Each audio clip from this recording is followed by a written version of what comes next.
This channel does not promote any violent, harmful, or illegal activities. All content provided by this channel is meant for an educational purpose only. Cancer Healer Center, a new beginning. পুলিশের তদন্ত এক পেশে রাজ্যের গোয়েন্দারা তারাও ব্যর্থ। যাদবপুর কাণ্ডে ঠিক এই ভাষাতেই রাজ্য প্রশাসনকে বিঁধল কলকাতা হাইকোর্ট।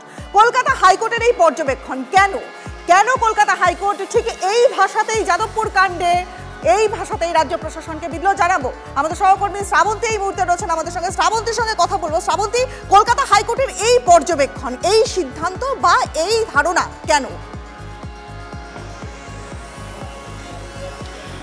দেখো, গতকাল বিচারপতি তীর্থঙ্কর ঘোষের এজলাসে পুলিশের অতি সক্রিয়তা এবং পুলিশের নিষ্ক্রিয়তা উভয়ের ক্ষেত্রেই একটা মামলা ছিল। সেখানেই বিচারপতির এই ধরনের পর্যবেক্ষণ। তার কারণ দেখা যাচ্ছে যে যাদবপুরের ক্ষেত্রে যে 7টি এফআইআর হয়েছিল অভিযোগ, সেগুলির প্রত্যেকেই যারা ছাত্রদের বিপক্ষে কথা বলেছে তাদের এফআইআরই রুজু করেছে পুলিশ।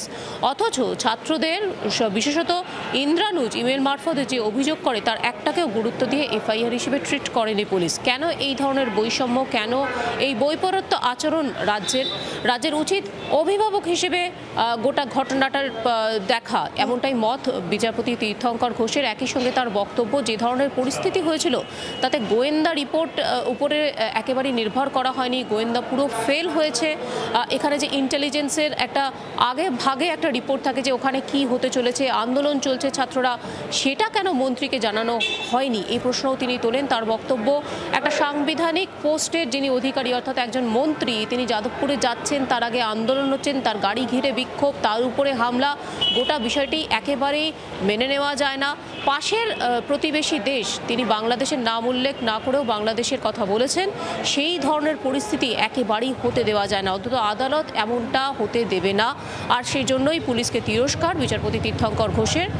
এই অনুসারে তোমাকে বলে রাখি যে আজকেরও একটি জনস্বার্থ মামলা রয়েছে প্রধান বিচারপতির ঘরে। সেটি বলা হচ্ছে যে কেন যাদবপুরে বারবার এই ধরনের পরিস্থিতি তৈরি হবে। এই জনস্বার্থ মামলায় ট্যাগ হতে চেয়ে আরেকজন মামলা করেছেন, তিনি এনআইএ তদন্তেরও দাবি করেছেন। একেবারে সেই জনস্বার্থ মামলা দিকে আমাদের নজর থাকবে। অনেক ধন্যবাদ শ্রাবন্তী।